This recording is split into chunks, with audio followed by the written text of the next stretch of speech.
दोस्तों, क्या आपने कभी सोचा है कि जिस इंसान के लिए आप अपना सब कुछ दांव पर लगा देते हैं, वही एक दिन आपको पहचानने से इनकार कर दे, वो भी सबके सामने, सरेआम, भरे बाजार में। आज मैं आपको एक ऐसी ही दिल दहला देने वाली कहानी सुनाने जा रहा हूं, जिसमें एक समोसे वाली माँ अपनी बेटी के सपनों के लिए अपना खून पसीना एक कर दिया, अपने खेत गिरवी रखे, अपने गहने बेचे, और फिर एक दिन वही बेटी एक चमचमाती सरकारी गाड़ी से उतरकर उसके सामने से गुजरी। लेकिन उसने अपनी ही माँ की तरफ आंख उठाकर भी नहीं देखा, बल्कि उसे समोसे वाली कहकर अपमानित कर दिया। यह कहानी सिर्फ एक माँ बेटी के रिश्ते की नहीं, बल्कि त्याग, अपमान और न्याय की एक ऐसी दास्तान है जो आपके दिल को छू जाएगी और सोचने पर मजबूर कर देगी। तो चलिए देखते हैं क्या हुआ उस दिन लखनऊ रेलवे स्टेशन पर। रेलवे स्टेशन की भीड़ रोज की तरह भाग दौड़ में लगी थी, जिसका शोर लखनऊ के आसमान में गूंज रहा था। प्लेटफॉर्म नंबर 4 के कोने में एक छोटे से ठेले पर समोसे तले जा रहे थे। गर्म तेल की छींटों से झुलसे हाथ, पसीने से भीगा एक फटा हुआ ब्लाउज और माथे पर अनगिनत चिंता की लकीरें। यही पहचान थी उस दृढ़ निश्चयी औरत की, जिसका नाम सीता देवी था। 60 की उम्र को कब का पार कर चुकी सीता देवी अपने छोटे से गांव मंगलपुर की मिट्टी से निकली थी और अब इस विशाल शहर में अपनी बेटी के अनमोल सपनों को सींच रही थी। पति के आकस्मिक निधन ने उसे असमय ही परिवार का मुखिया बना दिया था और घर की सारी जिम्मेदारियां उसके नाजुक कंधों पर आ गई थीं। उसने अपनी इकलौती बेटी अंजना सिंह को पढ़ाने के लिए सब कुछ दांव पर लगा दिया था। खेत गिरवी रखे, पुश्तैनी गहने बेच दिए और खुद शहर आकर इस भीड़ भरे स्टेशन पर दिन रात समोसे तलने लगी। उसे किसी से कोई शिकायत नहीं थी। बेटी का उज्जवल भविष्य ही उसकी एकमात्र आशा और खुशी थी। तभी सामने से एक तेज रफ्तार train Lucknow Delhi superfast express platform पर धूल उड़ाती हुई पहुंची। कुछ यात्री जल्दबाजी में उतरे और कुछ आतुरता से चढ़ने लगे। सीता देवी ने अपनी पूरी ताकत से वही परिचित आवाज लगाई, गरम समोसे ले लो, 20 में 3 गरम समोसे। उसकी आवाज में एक अजीब सी थकावट थी, पर उसकी आंखों में एक अजीब सी उम्मीद की चमक अब भी बाकी थी। लेकिन इस बार कुछ अलग होने वाला था। प्लेटफॉर्म पर अचानक अफरा तफरी मच गई। स्टेशन मास्टर अपने वायरलेस पर तेजी से बात करते हुए दौड़ता हुआ आया। गार्ड्स हरकत में आ गए और अपनी पोजीशन लेने लगे। कुछ लोग तो अदृश्य सम्मान में हाथ जोड़कर कतार में खड़े हो गए। कुछ ही पलों में एक चमचमाती सरकारी गाड़ी, जिस पर भारत सरकार का प्रतीक और एक बड़ी लाल बत्ती लगी थी, प्लेटफॉर्म के ठीक पास आकर रुकी। उसके पीछे पीछे 2 और सुरक्षा वाहन थे, जिनमें कमांडो तैनात थे। चारों ओर सन्नाटा छा गया, इतना गहरा कि समोसे के तेल की आवाज भी सुनाई देने लगी। गाड़ी से एक भव्य महिला उतरी, डबल स्टार खाकी वर्दी पहने, डिजाइनर काले धूप के चश्मे और एक सख्त दृढ़ चेहरा जिस पर कोई भावना नहीं झलक रही थी। ये थी आईपीएस अधिकारी अंजना सिंह। हाल ही में इस जिले की पुलिस अधीक्षक नियुक्त हुई थीं। उनके साथ भारी संख्या में सुरक्षाकर्मी थे जो उन्हें घेरे हुए थे। उनकी चाल में एक अजीब सी तेजी और अधिकार था। उनकी आंखों में प्रशासन का रौब और चेहरे पर एक अजीब सी उदासीनता थी, जैसे किसी को देखना या पहचानना उनकी शान के खिलाफ हो। वह सीधे चलती चली गईं। उनकी नजरें दूर क्षितिज पर टिकी थीं, मानो वे किसी और दुनिया की प्राणी हों। लेकिन वहीं ठेले के पीछे खड़ी सीता देवी की सांसें थम गईं। उसकी आंखों ने अपनी बेटी को पहचान लिया था, वही अंजना जिसके लिए उसने अपना यौवन और अपना सब कुछ कुर्बान कर दिया था। कुछ पलों के लिए उसके हाथ रुक गए। समोसे तलने वाली कड़छी ठंडी पड़ गई, उसके होंठ कांप उठे। अंजना की चाल धीमी हुई। शायद अनजाने में या किसी आंतरिक प्रेरणा से उसने एक बार मुड़कर देखा। उसकी आंखें सीता देवी से मिली। पलकें एक पल को ठहरी, एक असहज दर्दनाक चुप्पी छाई, और फिर जैसे उसने उस इंसान को कभी देखा ही ना हो। अंजना ने अपनी नजरें हटाईं और बिना एक शब्द बोले आगे बढ़ गईं, अपने सुरक्षा घेरे के साथ। उस एक पल ने सीता देवी के दिल को हजारों टुकड़ों में तोड़ दिया। वह समझ गई कि उसकी बेटी अब वह अंजना नहीं रही जिसे उसने पाल पोस कर बड़ा किया था। सीता देवी वहीं पत्थर की मूरत की तरह खड़ी रह गई, न कुछ कह पाई, न कुछ कर पाई। जैसे किसी ने उसे बिजली का भयानक झटका दिया हो। आसपास खड़े लोगों की नजरें अब सीता देवी पर थीं। फुसफुसाहटें तेज हो गईं। लगता है पहचानती नहीं अब इसे। समोसे वाली आईपीएस की मां है क्या? हद है। मां को भी भूल गई। आईपीएस मैडम को कहां याद रहेगा कौन है सीता देवी। अब तो बड़े लोग हो गए। भीड़ की उन निर्दयी नजरों और फुसफुसाहटों ने जैसे उसकी बची खुची इज्जत को भी निचोड़ लिया हो। सीता देवी का स्वाभिमान, जो उसने इतनी मुश्किल से बचा कर रखा था, चूर चूर हो गया। अभी दो पुलिस वाले, जो अब तक अंजना सिंह के काफिले को देख रहे थे, सीता देवी के ठेले की ओर बढ़े। उनके चेहरे पर एक अजीब सी क्रूरता थी। बिना कोई बात किए सीधा सवाल, तू सीता देवी है? उसने हां कहा तो झट से बोले, चुपचाप चल, तेरे ऊपर शिकायत आई है। स्टेशन पर अवैध ठेला, गंदगी फैलाना और अफसरों के सामने बखेड़ा खड़ा करने का। सीता देवी कुछ समझ नहीं पाई। उसने कहा, मैंने क्या किया? मेरा ठेला तो लाइसेंस ही है, मेरे पास परमिट है। मगर उसकी कोई बात सुनी नहीं गई। उसे बेरहमी से घसीटते हुए थाने ले जाया गया, मानो वह कोई शातिर अपराधी हो। थाने में उसे एक कोने में जमीन पर बिठा दिया गया, जहां पहले से ही कुछ छोटे मोटे चोर और जेबकतरे बैठे थे। एक इंस्पेक्टर, जिसकी आंखों में घमंड साफ झलक रहा था, सामने आकर घूरते हुए पूछा, बड़ी आई आईपीएस की मां, आईपीएस मैडम ने खुद कहा है, सबक सिखाओ इसे, ताकि आइंदा कोई उनकी छवि खराब ना कर सके और उनके रास्ते में ना आए। सीता देवी की आंखें फैल गईं। मैं अंजना की मां हूं, मैंने क्या किया? मेरा कसूर क्या है? मगर उसकी बात पूरी भी नहीं हुई थी कि एक मोटा डंडा उसकी पीठ पर पड़ा। थाने में मौजूद पुलिसकर्मियों में हंसी गूंजने लगी। अरे सुनो, समोसे वाली कहती है कि वह आईपीएस की मां है। हद है बेशर्मी की। थाने में जैसे मजाक का माहौल बन गया था। पुलिस वाले सीता देवी का उपहास कर रहे थे। एक ने कहा, तेरी शक्ल देखी है, तू आईपीएस की मां है? कोई गरीब समोसे वाली आईपीएस की मां कैसे हो सकती है? डंडे, गालियां और ताने सब एक साथ चलते रहे, मानो वे उसे मानसिक रूप से तोड़ देना चाहते हों। सीता देवी चुपचाप सब सहती रही। एक भी उफ नहीं निकली उसके मुंह से। उसकी आंखों में अब आंसू नहीं थे, सिर्फ एक सन्नाटा था जिसमें घाव था, अपमान था और एक भीषण आग थी जो अब अंदर अंदर धधकने लगी थी। अन्याय के खिलाफ लड़ने की, अपने सम्मान को वापस पाने की आग। सुबह उसे बिना किसी चार्ज के छोड़ दिया गया, सिर्फ इस चेतावनी के साथ कि आइंदा स्टेशन पर दिखाई दी तो सीधा जेल भेज देंगे। सीता देवी सीधे कलेक्टोरेट पहुंची। गेट पर वही सुरक्षाकर्मी खड़े थे जो उसे कल स्टेशन पर भी मिले थे। रामपाल नाम का एक गार्ड हंसते हुए बोला, फिर आ गई तू? तुझे कल ही समझाया था, यहां मजाक नहीं चलता। मैडम बहुत सख्त हैं और बहुत बिजी रहती हैं। तभी एक वरिष्ठ अफसर, जो अंजना सिंह के खास माने जाते थे, बाहर आए। उन्होंने सीता देवी की दीनहीन हालत देखी और गुस्से में बोले, अरे यार, निकालो इसे यहां से। इसकी औकात देखी है? कौन अंजना, कौन मां? लगता है मानसिक रूप से विक्षिप्त है। सीता देवी को गेट से बाहर कर दिया गया, धक्के मारकर। अपमान की इस आग में जलती हुई सीता देवी अब चुप नहीं बैठी। उसने एक बुजुर्ग और अनुभवी वकील श्री कृष्णकांत तिवारी से सलाह ली, जो गरीबों के मुकदमे मुफ्त में लड़ते थे। तिवारी जी ने पूरी बात सुनकर गहरी सांस ली और बोले, मां जी, यह सिर्फ आपकी लड़ाई नहीं, यह हर उस मां की लड़ाई है जिसने अपने बच्चों के लिए त्याग किया है और फिर उपेक्षा का शिकार हुई है। उन्होंने आरटीआई सूचना का अधिकार फॉर्म भरा।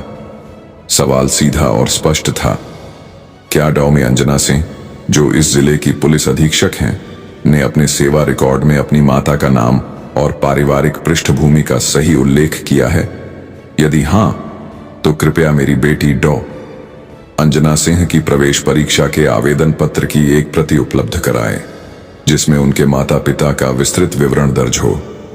साथ में लगाई अपनी शादी की तस्वीर, अंजना के बचपन की कई तस्वीरें, उसका आधार कार्ड, मंगलपुर गांव की पंचायत से लिया गया प्रमाणित प्रमाण पत्र और गांव वालों के बीसियों हलफनामे, जिनमें अंजना की पढ़ाई के लिए सीता देवी द्वारा किए गए असीम त्याग का पूरा विवरण दर्ज था। कुछ ही दिनों में यह भारी भरकम फाइल डॉ अंजना सिंह के ऑफिस में पहुंच गई। एक जूनियर अफसर चुपचाप उनके पास आया और डरते हुए बोला, मैडम, यह आरटीआई आया है और यह बहुत संवेदनशील मामला है, हमें इसका जवाब देना पड़ेगा। अंजना ने फॉर्म देखा पढ़ा और गुस्से में उसे फाड़ते हुए बोली, जिसने भी यह हिम्मत की है उसे सबक सिखाओ। कोई बात बाहर नहीं जानी चाहिए। यह मेरी निजी जिंदगी का मामला है और मैं नहीं चाहती कि मेरी गरीब पृष्ठभूमि का पता किसी को चले। अफसर ने डरते हुए कहा, पर मैडम, यह तो कानून है, इसका उत्तर देना पड़ेगा वरना मामला कोर्ट में जाएगा। मीडिया को खबर लगी तो बहुत बदनामी होगी। अंजना ने ठंडे और कठोर स्वर में कहा, कोर्ट जाए भाड़ में, कोई भी जवाब नहीं जाएगा। अभी चुप रहो और मीडिया को खबर लगने से पहले इस मुद्दे को दबाओ। मेरी छवि पर कोई दाग नहीं लगना चाहिए। उसने अपने सारे प्रभाव का इस्तेमाल करते हुए इस मामले को दबाने की कोशिश की, पर इधर सीता देवी और उसके वकील कृष्णकांत तिवारी भी चुप नहीं बैठे थे। एक तेज तर्रार लोकल पत्रकार रवि प्रकाश, जिसने स्टेशन पर हुए अपमान का दृश्य देखा था और जिसकी आत्मा को वह घटना कचोट रही थी, उसने सीता देवी को ढूंढ निकाला। रवि ने अपना वीडियो कैमरा ऑन किया और सीता देवी के सामने रखा। सीता देवी ने धैर्यपूर्वक अपनी पूरी कहानी बताई। मैं अंजना की मां हूं। मैंने ही उसे चलना सिखाया, बोलना सिखाया, पढ़ना सिखाया। मैंने ही खेत गिरवी रखकर उसकी इंजीनियरिंग की फीस भरी, फिर आईपीएस की कोचिंग करवाई। आज वह आईपीएस अधिकारी है, लेकिन मुझे पहचानने से इनकार करती है। शायद उसे लगता है कि एक समोसे वाली मां उसकी आईपीएस की चमकदार छवि को खराब कर देगी। मेरा बस इतना कसूर है कि मैं गरीब हूं। यह वीडियो सोशल मीडिया पर जंगल की आग की तरह वायरल हो गया। लोकल चैनलों की हेडलाइंस बनने लगी, क्या समोसे वाली है आईपीएस की मां? आईपीएस ने स्टेशन पर अपनी मां को पहचानने से किया इनकार, घमंड में भूली मां का त्याग। मामला अब थाने और ऑफिस से निकलकर सीधे जनता और मीडिया के बीच पहुंच चुका था, जिसने डॉ. अंजना सिंह की छवि पर एक बड़ा असहज सवालिया निशान लगा दिया था। जनता में आक्रोश बढ़ने लगा। लोग सीता देवी के समर्थन में आने लगे। सीता देवी ने अपने वकील कृष्णकांत तिवारी के साथ जिला कोर्ट में एक ऐतिहासिक अर्जी दायर की। मैं आईपीएस डॉ. अंजना सिंह की मां हूं। मेरे पास सभी सबूत हैं। उसकी जन्म कुंडली, बचपन की तस्वीरें, गांव के विश्वसनीय गवाह और शैक्षणिक दस्तावेज जो मेरे त्याग को प्रमाणित करते हैं। यदि किसी अधिकारी को यह बात झूठ लगती है तो यह मेरी सामाजिक, कानूनी और व्यक्तिगत पहचान का घोर अपमान है। मैं अपनी बेटी से बस इतना चाहती हूं कि वह मुझे अपनी मां के रूप में सार्वजनिक रूप से स्वीकार करे और मेरे असीम त्याग को स्वीकार करे, जिसकी बदौलत वह आज इस मुकाम पर है। कोर्ट ने सुनवाई के लिए तारीख तय कर दी और जैसे ही यह खबर मीडिया तक पहुंची, पूरा मामला राष्ट्रीय स्तर पर सुर्खियां बटोरने लगा। आईपीएस ऑफिस की इज्जत अब सवालों के घेरे में थी और उच्च अधिकारी भी चिंतित होने लगे। सीता देवी को अब गली गली से धमकियां मिलने लगीं। कुछ अज्ञात लोगों ने उसके ठेले को भी तोड़ दिया, जिससे उसे और आर्थिक नुकसान हुआ। कुछ लोग उसे लालच भी देने लगे कि वह मुकदमा वापस ले ले, मगर उसने शिकायत दर्ज नहीं करवाई। न ही वह किसी लालच में फंसी। वो सिर्फ कोर्ट की तारीख का इंतजार कर रही थी। उसका चेहरा अब एक आम हारी हुई महिला का नहीं, बल्कि उस मां का चेहरा था जिसने अपने बच्चे के लिए सब कुछ न्यौछावर कर दिया था और अब अपने सम्मान, अपने अस्तित्व की लड़ाई लड़ रही थी। एक ऐसी लड़ाई जो किसी की बड़ी कुर्सी को हिला सकती थी। एक दिन कोर्ट की पहली सुनवाई हुई। अंजना की तरफ से 4 नामी वकील आए। दिल्ली और मुंबई के बड़े वकीलों की फीस देकर लाए गए थे, सूट बूट में लंबी फाइलों के साथ। अंजना खुद भी वहां मौजूद थी, पर उसने सीता देवी की तरफ आंख उठाकर नहीं देखा। उसकी नजरें लगातार नीचे झुकी हुई थीं। सीता देवी अकेली खड़ी थी, एक पुरानी फाइल, कुछ कागज और अंजना के बचपन की तस्वीरें लेकर। वकील कृष्णकांत तिवारी ने जज के सामने पूरा मामला रखा। जज ने धैर्यपूर्वक सुना और फिर सीता देवी से पूछा, आप किस अधिकार से दावा कर रही हैं कि आप अंजना सिंह की मां हैं? तो सीता देवी ने चुपचाप अंजना की बचपन की वो सबसे प्यारी तस्वीर जज के सामने रख दी, जिसमें नन्ही अंजना अपनी मां की गोद में सिर रखकर निश्चिंत होकर सो रही थी। फिर एक एक करके जन्म कुंडली, गांव के मुखिया का प्रमाण पत्र, वह बैंक स्टेटमेंट जिससे पता चलता था कि सीता देवी ने खेत गिरवी रखकर पैसा निकाला था, और फिर वह खत जिसमें अंजना ने अपने कॉलेज के दिनों में लिखा था, मां, अगर मैं कुछ बन पाई तो सिर्फ तुम्हारी वजह से। तुम्हारे त्याग को मैं कभी नहीं भूलूंगी। मेरा हर सपना तुम्हारा है। अंजना के वकील ने पूरी कोशिश की कि इन सब को खारिज किया जाए। उन्होंने तर्क दिया कि ये दस्तावेज फर्जी हो सकते हैं, खत भावनात्मक हो सकता है और गांव के गवाहों पर भरोसा नहीं किया जा सकता। भले ही इनकी मां हो, लेकिन अब ये सिर्फ एक जान पहचान वाली ही रही हो। अब आईपीएस अंजना सिंह का उनसे कोई संबंध नहीं है।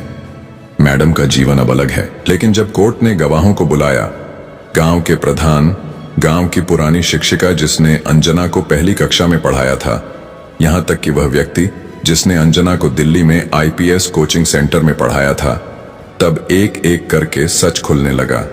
सबने एक स्वर में कहा कि अंजना सीता देवी की ही बेटी है और सीता देवी ने ही अपनी खून पसीने की कमाई से उसे पढ़ाया था।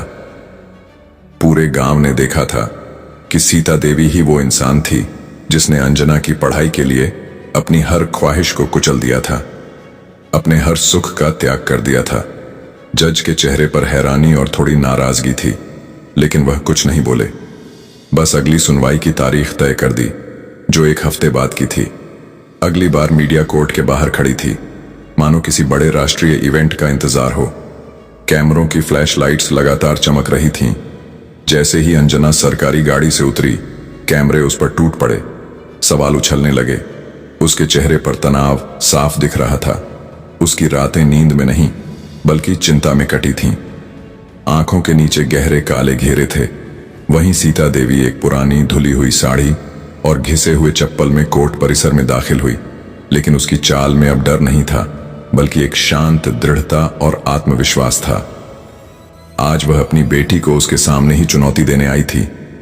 जज ने दोनों से सीधे सवाल किए। उन्होंने अंजना की तरफ देखा और पूछा, डॉ अंजना सिंह, क्या आप सीता देवी को जानती हैं?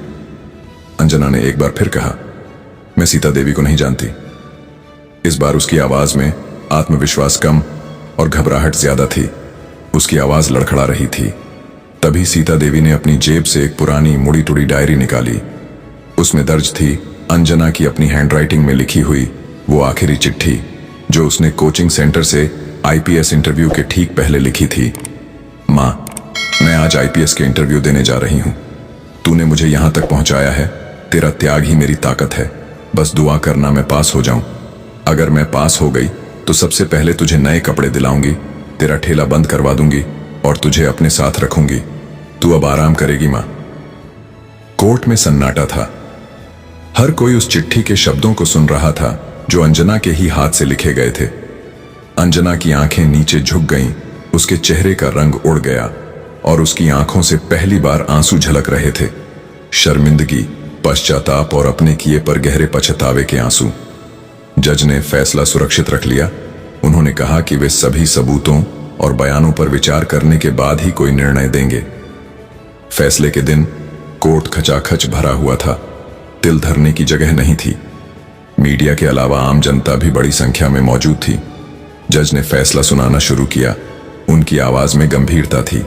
उन्होंने कहा कि यह कोर्ट सभी साक्ष्यों, गवाहों के बयानों और प्रस्तुत किए गए दस्तावेजों के आधार पर यह प्रमाणित करती है कि डॉ अंजना सिंह सीता देवी की ही बेटी हैं, और यह भी सत्य है कि सीता देवी ने अपनी बेटी के भविष्य के लिए अतुलनीय और सराहनीय त्याग किए हैं। कोर्ट यह भी पाती है कि डॉ अंजना सिंह ने जानबूझकर अपनी मां की पहचान छुपाई, उन्हें अपमानित किया और अपने पद का दुरुपयोग करते हुए उन्हें परेशान किया, जो एक लोक सेवक के रूप में उनके नैतिक मूल्यों और कर्तव्यों पर गंभीर प्रश्न चिन्ह लगाता है। कोर्ट ने अंजना को अपनी मां से सार्वजनिक रूप से माफी मांगने और उन्हें सम्मान देने का आदेश दिया। साथ ही उनके खिलाफ उच्चाधिकारियों को विभागीय कार्रवाई की सिफारिश भी की गई, जिसमें उनके प्रमोशन और भविष्य की पोस्टिंग पर भी असर पड़ सकता था।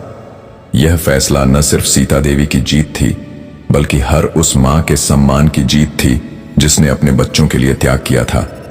उसी शाम सीता देवी फिर से अपने ठेले के पास बैठी, समोसे तल रही थी, पर उसके चेहरे पर अब कोई हैरानी नहीं थी, कोई शिकायत नहीं थी, बस एक शांत संतोष था। अब कोई गार्ड उसे नहीं डराता था, कोई सरकारी गाड़ी पास नहीं आती थी, कोई अफसर उसे परेशान नहीं करता था। सिर्फ वही चूल्हा, वही ठेला और वही प्लेटफॉर्म जो उसके जीवन का अभिन्न अंग बन गए थे। लेकिन अब हर आने जाने वाला उसे देखता था इज्जत से, सम्मान से, मानो वह कोई महान योद्धा हो। अगले दिन सुबह सुबह स्टेशन पर एक गाड़ी आकर रुकी। उसमें से डॉ अंजना सिंह उतरी, पर इस बार वह अकेली थी। कोई सुरक्षाकर्मी नहीं था, कोई ड्राइवर भी नहीं। उनके चेहरे पर मेकअप नहीं था, बल्कि रात भर रोने के निशान थे। वह सीधे सीता देवी के ठेले की ओर बढ़ी। उनकी आंखों में आंसू थे जो अब खुलकर बह रहे थे। अंजना ने अपनी मां के पैरों को छुआ और फूट फूट कर रोने लगी। मां, मुझे माफ कर दो, मैंने बहुत बड़ी गलती की। मैं अपने पद के घमंड में अंधी हो गई थी और तुम्हें अपमानित किया। मैं तुम्हारी माफी के लायक नहीं हूं। सीता देवी ने अपनी बेटी को उठाया, उसके आंसू पोंछे और मुस्कुराते हुए कहा, कोई बात नहीं बेटी, देर आए दुरुस्त आए। मां का दिल कभी अपनी संतान से नाराज नहीं होता। बस इतना याद रखना, कुर्सी और पद आते जाते रहते हैं, पर मां का प्यार और सम्मान हमेशा रहता है। अपनी जड़ों को कभी मत भूलना। स्टेशन पर खड़ा हर यात्री इस मार्मिक दृश्य को देख रहा था। कई लोगों की आंखें नम थीं और उन्होंने तालियां बजाकर सीता देवी के धैर्य और अंजना के पश्चाताप का सम्मान किया। एक आदमी चुपचाप सीता देवी के पास आया और कहा, सीता देवी मां, आपके जैसे लोग ही समाज को सही राह दिखा सकते हैं। आपने अपनी बेटी को न सिर्फ आईपीएस बनाया, बल्कि उसे इंसानियत का सबसे बड़ा पाठ भी पढ़ाया। सीता देवी ने बिना कुछ कहे एक गर्म समोसा उसकी प्लेट में रखा और कहा, गरम है। उस दिन से सीता देवी का ठेला सिर्फ समोसे बेचने की जगह नहीं, बल्कि एक मां के अदम्य साहस और बेटी के पश्चाताप की कहानी का प्रतीक बन गया। अंजना ने अपनी नौकरी से छुट्टी लेकर कुछ समय अपनी मां के साथ बिताया, ठेले पर हाथ बटाया और फिर से अपनी जड़ों को पहचाना। उसने अपनी गलती से सीखा और एक बेहतर इंसान तथा अधिकारी बनने का प्रण लिया।